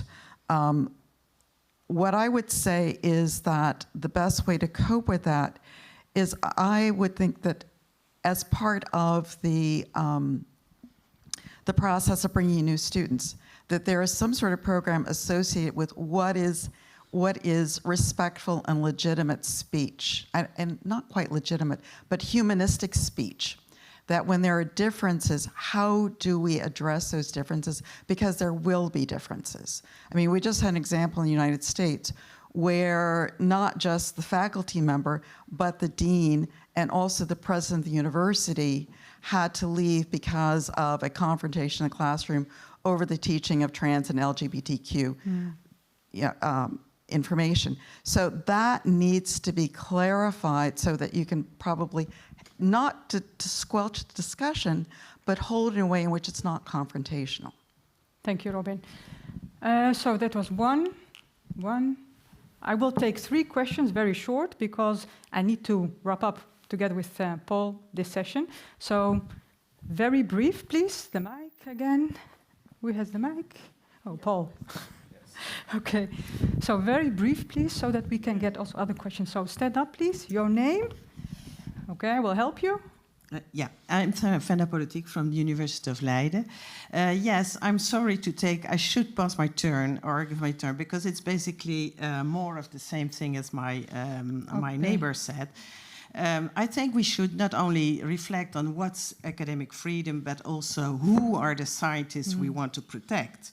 And there I see indeed in the Netherlands, and I have experience from a close experience, with a case of where a couple was the chair of a department during who really had a kind of autocratic way of governing the department. So people who decided the data they wouldn't like. The people who produce data they wouldn't like would see their career frustrated. Okay. You would have all kind of, your course would be skipped, etc. I think it's not that exceptional. I think it's really a problem we should think about. How do we want to protect these people? So the people who are dependent on this kind of autocratic leaders in academia. And the last anecdote I want to say is very short, because I have still two questions. Yeah, okay, it is short. And we have few people there to complain in this department, but the one who did went to the dean or went up and saying, explaining their concerns. Guess what? Were the example, the response they would get is, we find it important to give our academics, our professors, academic freedom. Okay. So to decide about what's good science and what's bad science, etc. Who is bad, who is good. Okay, thank you very much for your point. Very important, but we have still drinks. You can discuss that with the people. Okay. Oh, yeah. Okay. Please stand up. Yes, thank you. I'm Alexandra Moskalenko. I'm NIAS fellow, and I'm a Ukrainian. Ukrainian, and I have a question to Paul and Robin, because you know all of this relationship between Ukraine and US now, it's like back and forward, and I think it is from the same field of right wing. Okay. And the question is?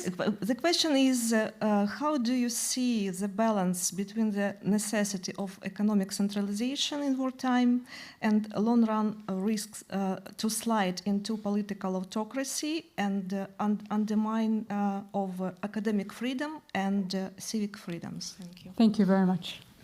Paul, very short. I'm not entirely sure what the question was, but I mean, it's all part of the same story. That's the really important thing to understand, is that there are no lines. If you think that the Higgs particle is never going to become a political battlefield, I'm not a betting man, but if I were, I would take a bet against you on that, because it's all, and so it's all part of the same thing. Okay. That's all I can say. Thank you, Paul. Okay. Please stand up. In your name, I can help you. Okay. For whom?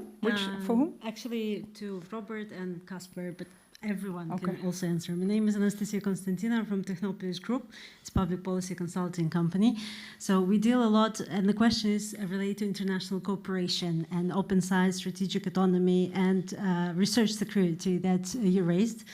So my question here, as the FP10 is being prepared, so it's the biggest science technology program for EU and member states, what is the position of the universities and also the Netherlands in terms of how to make it still competitive for Europe, competitive for the Netherlands, but at the same time with regards to the third countries that are either associated, not associated, and maintaining, of course, research autonomy? That's the question. Thank you. Very important. So I will give it to Caspar for the Netherlands, and then to Robin. Yes, thank you for this question. This is, of course, a hot topic for us. It has been over the past year in order to also get our viewpoints in the discussions that happen within the European Commission on this.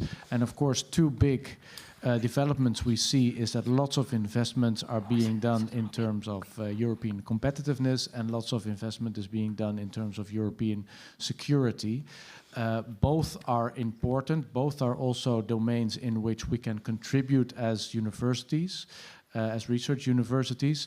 However, our big concern has for a long time been, will we still have one independent, earmarked program for Horizon, for curiosity-driven research? And luckily, it looks like we're going to have it. How big it will be exactly is, of course, still a question mark, but I think it's up to all of us to keep on stressing the importance of not just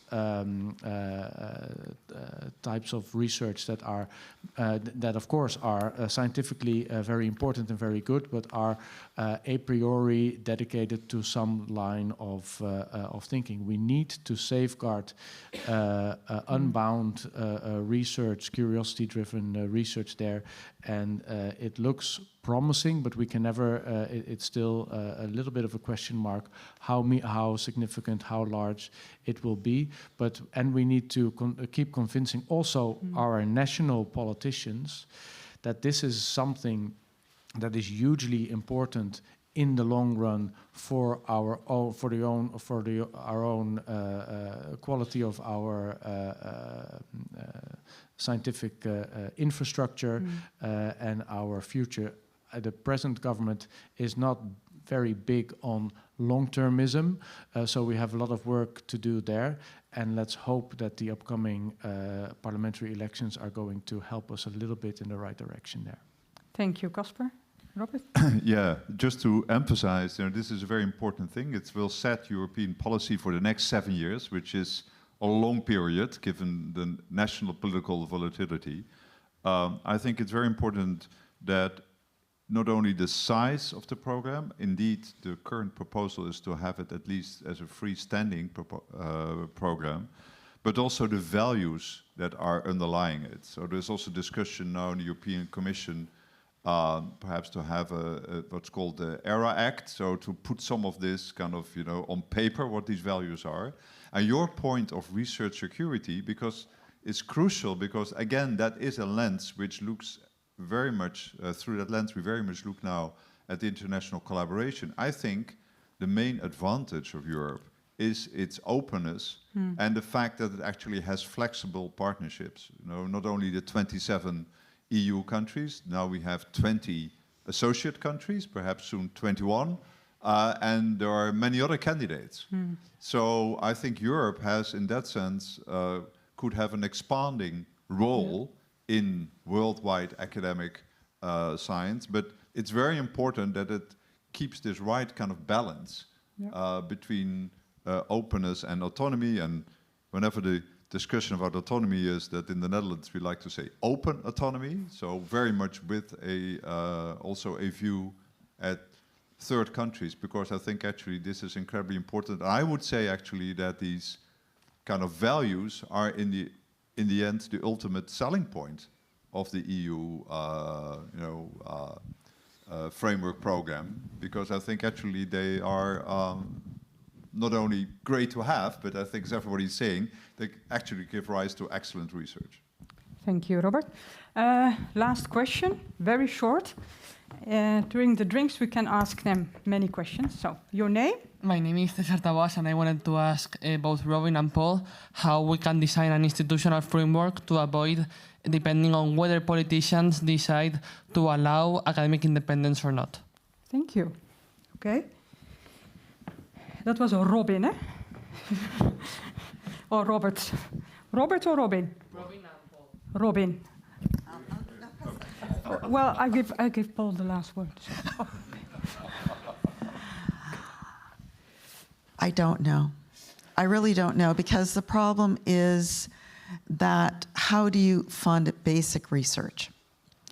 When you have research that has an immediate application, you can make an alliance with business.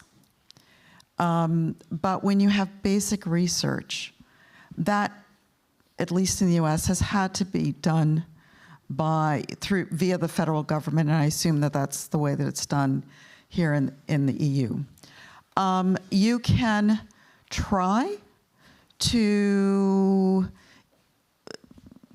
advocate to business to help fund that basic research, but I think that's a difficult issue.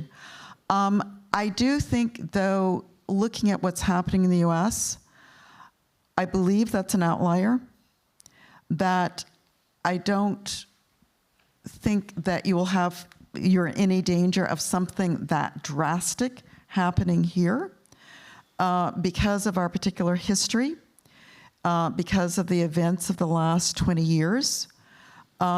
People don't understand that when Trump was reelected in 2024, he was elected with 30% of the voting population.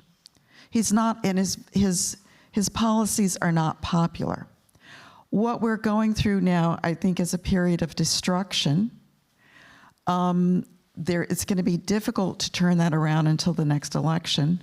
One thing I can say, though, is that the EU can benefit from that in the sense that there's a lot of scientists who would be very happy to move here, who've had their funding, their lives, their careers cut out from under them.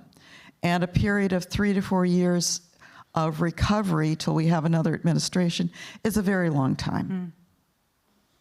Thank you, Robin.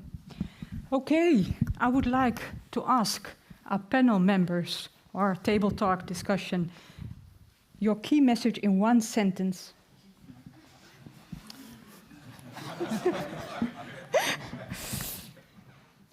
Well, yeah, in one sentence.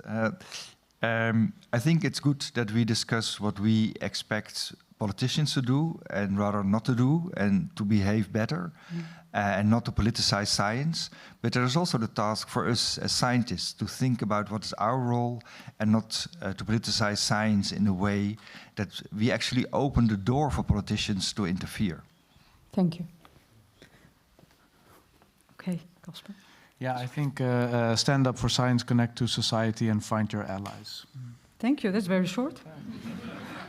Mine is a bit similar. Be proud of what academia can bring and make lots of allies, not just in academia, not just within one country, and stick together. Well. Thank you. Yeah. I would say let's stand up for our values. That's very short, but strong. Robin? I would say listen to the social psychologist and not always invest everything with the kind of logic that we attribute in our empirical lives. Thank you very much. So, a big applause to the members. Thank you very much. You did a great job. Thank you very much. So Robin, Robert, Marjolein, Caspar, Jan Willem, thank you very much. You can sit here, you can go back. Okay, now for the closing remarks, I would like to invite Paul. Paul, can you help me with closing this session with a key message in 2 sentences? 2 sentences. Please. Okay. Yeah. All right. Oh, wow. Can I have 3 sentences? No, I very much liked the stand up for your values thing. I think there's so many, this is very difficult to know what to do, but first and foremost, do stay true to the scientific enterprise. Let me say, I hate Steven Pinker's remarks about the monoculture and ideological diversity. What does that mean? There is a selection effect. Who becomes a scientist? It used to be true that the officer corps in the US military was much more Republican than the population at large.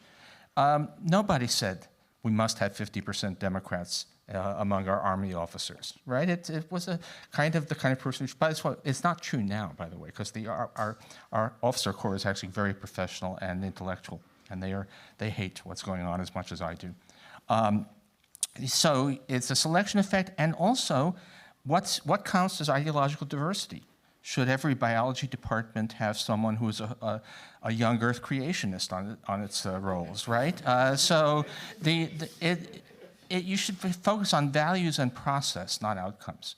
It's about science. It's about certainly hiring decisions, promotion decisions should not be based upon someone who adheres to your political point of view, but it should be based upon science and upon contributions to science. So stay true to your values. Okay. Okay. Well, first of all, I would like to thank KNW, NIAS, Marjolein, Jan Willem, Jan Willem and Marjolein Ollen and the whole community of KNW NIAS. Thank you very much for your big welcome and inviting us, the hospitality. Thank you very much. I would like to thank everybody for being here with us. And of course, our members, all of you, thank you very much. And on behalf of the organizers, I would like to invite you for a drink. And then you can ask them any question. Thank you.